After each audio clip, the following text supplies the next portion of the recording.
Sa pamilya Mendoza, bawat isa sa amin may papel. Bawat isa may ginagampanan. Simula nung nawala si Papa, kaming apat na ang naging pundasyon ni Mama. Si Ate Princess, siya ang panganay. Siya ang utak, ang nagbibigay ng pangalan sa apelyido namin. Ngayon, marketing director na siya sa Dubai. Ayun, busy siya sa pagpatakbo ng mundo. Sunod naman, si Kuya Prince, ang nag-iisang prinsipe ng aming pamilya. Civil engineer siya. Siya naman ang nagbigay proteksyon sa apelyido namin. Pero ngayon, may sarili na siyang pamilya. Iba na ang pinoprotektahan niya. Tapos, si Ate Angel, ang malikhain, ang director namin. Siya ang nagbibigay kulay sa apelyido namin. Ngayon, mapapanood mo na sa TV ang mga sining niya. At ako, si Tim, ang bunso ng pamilya Mendoza. Habang ako ang naiwan para magkwento ng apelyido namin, syempre gusto ko rin bumuo ng sarili kong pangalan sa game development industry. Sabi nila walang future dito, pero papatunayan kong mali sila. Pero ayun, kailangan ko siguraduhin na may babalikan sila ate at kuya, kaya medyo mahirap to pa rin yun.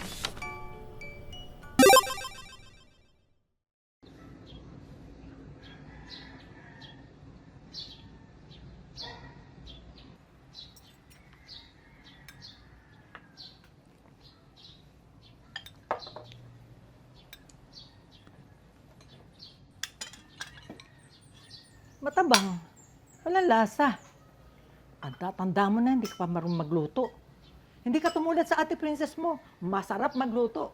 Manang-mana sa akin. Alam mo, Ma, next week po may interview ako. Kapag nakuha po ako doon, kukuhanan kita ng private chef. Sige, pagbutihin mo, makakuha ng trabaho. Pinilit mo kasi ang games na yan. Alam mo naman, mahirap magkapera dyan. Panay-panay ang laro mo. Ang Kuya Prince mo, nakakuha agad ng trabaho pagka-graduate. Ang daming kumpanya na gustong kumuha agad sa kanya. So, ate, kuya, next week kasi meron akong face-to-face interview. Baka pwedeng merong dumaan dito tapos bantayan lang si Mama. Saglit lang yun, promise. Ikaw, Kuya Prince, Ate Angel. Sorry, Tin. Umagahin ako sa shoot eh. Tulog ako ng Tuesday morning. Baka imbes na mabantayan ko si Mama, kung mabantayan niya. Atin, may kanya-kanya na kaming pamilya. Ako nag-aalaga sa mga bata. Kaya di ko masabay si Mama. Sana may tindihan mo, so. Alam mo naman si Mama, nahihirap na iwan mag-isa. Pero kuya, yun yung dream company ko eh. Di naman pwede habang buhay, mamantayan ko lang si Mama.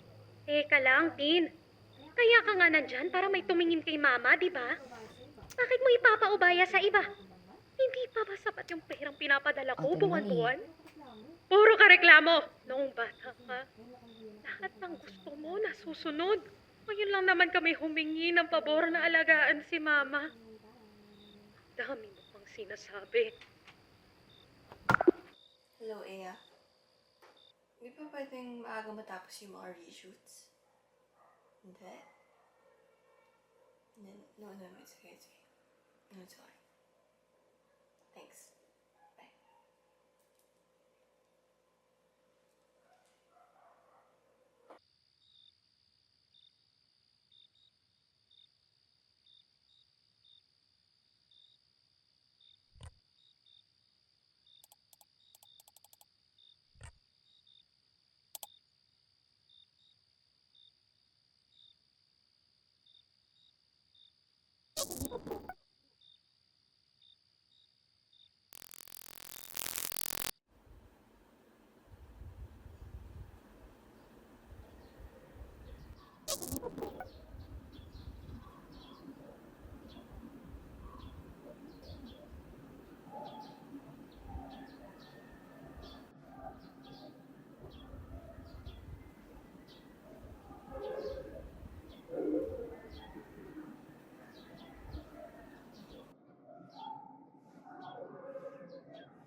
La, gago. Ito. pa! Quit game. Yes. Yes! Yes! Yes! Yes! Yes! Yes! Yes! Yes! Completion. Completion?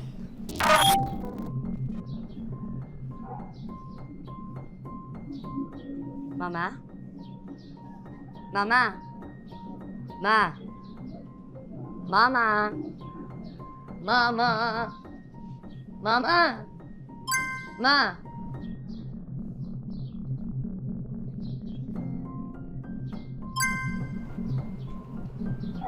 The.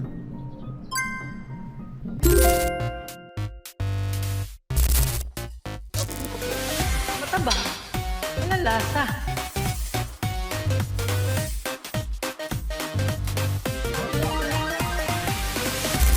Tatandaan mo na, hindi pa marunong magluto.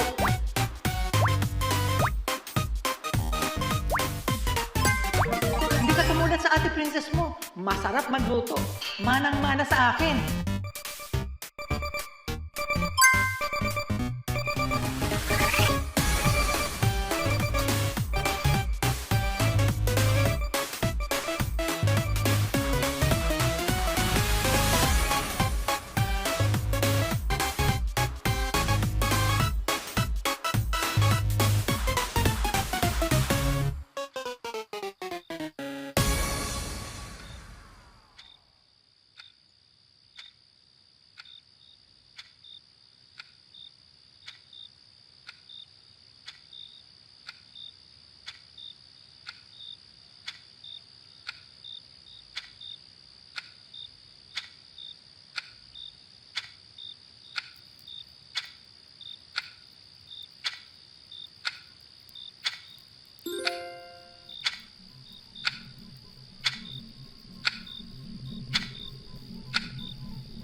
So, ayaw mo lumabas? Wala ba kayong postgrad celebration ng mga friends mo? Paano si Mama? Sinong gabantay sa kanya? Diyan ka na lang mag-celebrate sa bahay nang may makasama si Mama.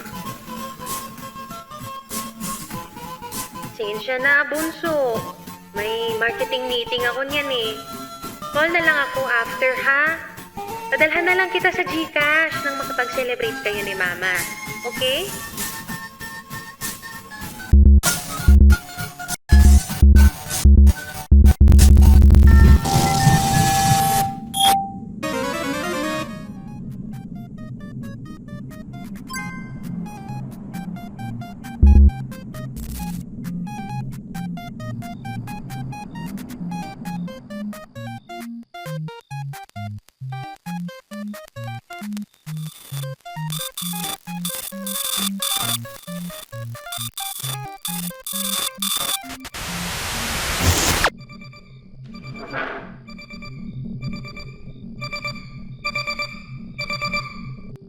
Di ba pwedeng pause lang muna?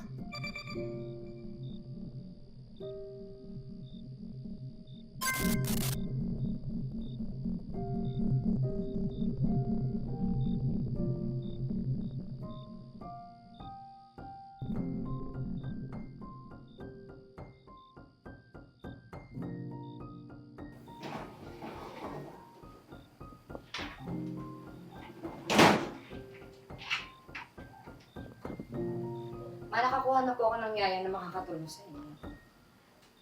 Yaya? Ipapasa mo ako sa hindi ko kilala? Bakit? Napapagod ka na? Ha? Sarili mo lang inaalala mo. Mainam na yun, ma. Para may magbabantay sa'yo habang naghahanap po ako ng trabaho.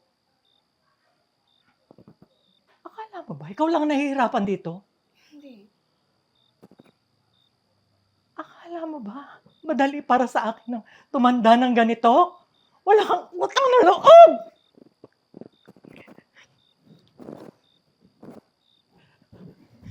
Gusto ko na naman makalaya dito eh. Hindi naman po pwede habang buhay nakakulong ako dito sa inyo.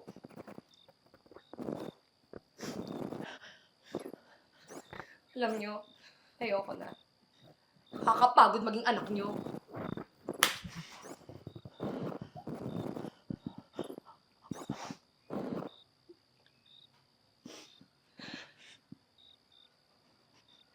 Alis na ako. Lumayas ka. Lumayas ka! Huwag ka nang babalik!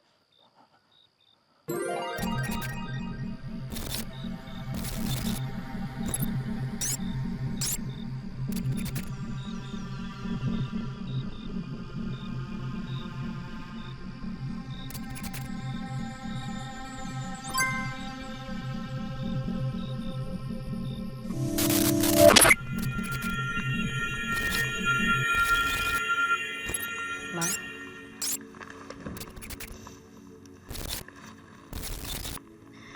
Hindi ko kayang umalis eh. Sabi ni nanay, ako na lang maasahan nila. Baka pag umalis ako, babagsak ang pamilya na to. Ayoko na dito eh. Napapagod na ako. Ano, ako yung laging nandyan lang? Yung okay lang na mawala ng trabaho? Yung okay lang na walang pangarap? Pagod na ako. Hindi mo na kailangan maiwan dito, ma. Ha? Pwede mo nang iwanan yung mga bigat na dala mo. Pwede ka nang umalis, ha? Pwede na tayo umalis.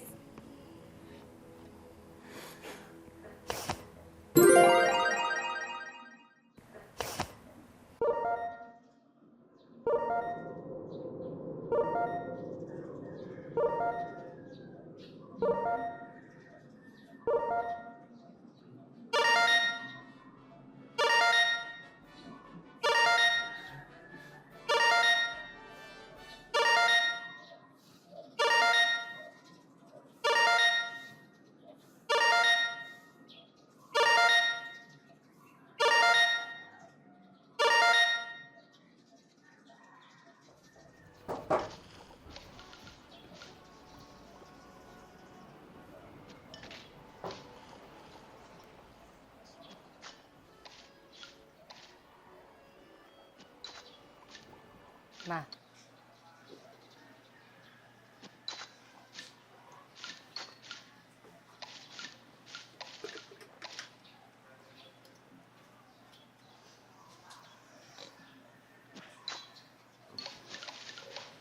Ma.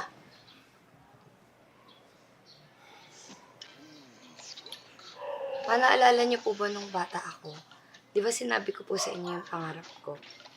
Na pangarap ko po maging game developer.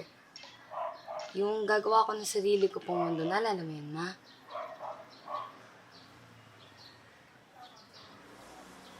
Nung araw, pinagtatawanan ka ng mga kapatid mo. Kasi wala daw future yung mga pindot-pindot mong yan. Eh, gano'n naman talaga sila, ma. Kaya nga lagi akong mag-isa eh. Tapos sila ate, hindi mo ako sinasali. Kaya natutunan ako mag-isa. Pero alam mo, ma, ikaw lang po naniwala sa pangarap ko. Ikaw lang po yung naniwala na matutupad po lahat ng pangarap ko. Kaya, sana po maintindihan niyo, ma, na para matupad ko po yung pangarap na to, kailangan ko pong umalis.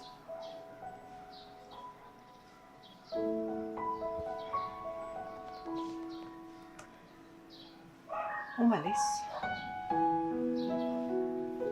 Wala nang matitira dito sa bahay na ito. Parang mga kapatid mo. Saka sa mundong ginagalawan mo. Makakalimutan mo rin ako. Ay, hindi ko kayo kakalimutan.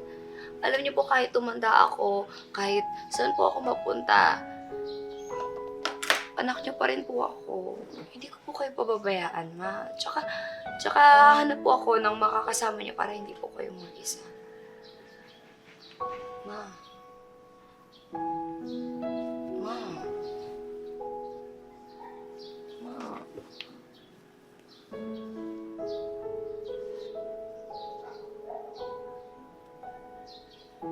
Please po.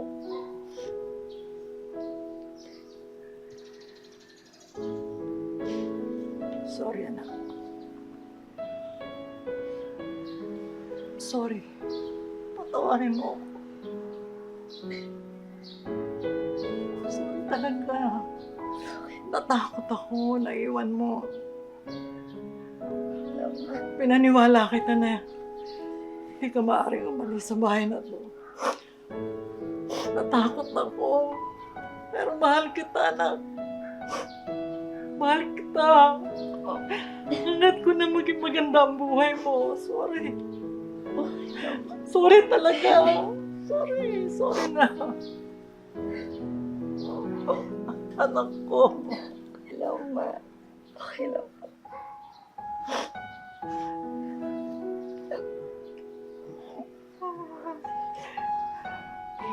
Tawarin mo ako, anak, ha?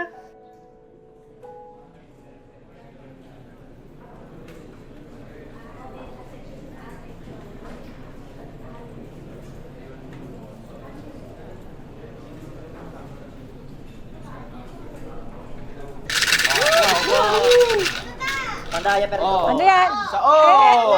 Madaya ka eh, 75. Binga! Wala pa. Wala ka pa. Madaya yan. Gara. Iba na meto. Ay! Oy! Matawag mo ito matawag. Sandali ha. Wala ka pang bayad ah! Teka, mamaya na, sandali lang. Uy, puntusan mo yan ha. Tumatawag yung ano ko. Tumatawag. Hello, anak? Ma! Oh, napatawag ka. Ma, bakit hindi ka sumasagot? Kanina pa ako tumatawag, akala ko na kung ano nangyari sa'yo. Ma! Oh, pasensya ka na, anak. At nagbibingo kami ng mga amiga ko. Bingo! Ma naman, yung maintenance niyo po. Yung likod mo. Huwag kang mag-alala, ayos lang ako. Pero ikaw ba'y nakalipat na? Nakapag-move in ka ba ng maayos ha? Kasi kagabi, tinawagan ko. Mo, nasabi ko, tulungan ka. Gusto mo bang pumunta Ay, ako hindi dyan naman, mamayang gabi? hindi na. Dalang kita Okay ng naman po pagkain, ako. ha? Ikaw lang naman inaalala. Ayos ako, huwag mo ko intindihan. Sigurado ka, ma, ha? Oo, sandali lang. Sandali, anak ha. Magbibingo. Baka nagbingo na ako. Alam mo naman itong mga ito. Sige. Okay na akin. Mama talaga eh. Miss Mendoza? Ayos po. Pakiready na po yung pitch sa investor. Ah, yes, sure po.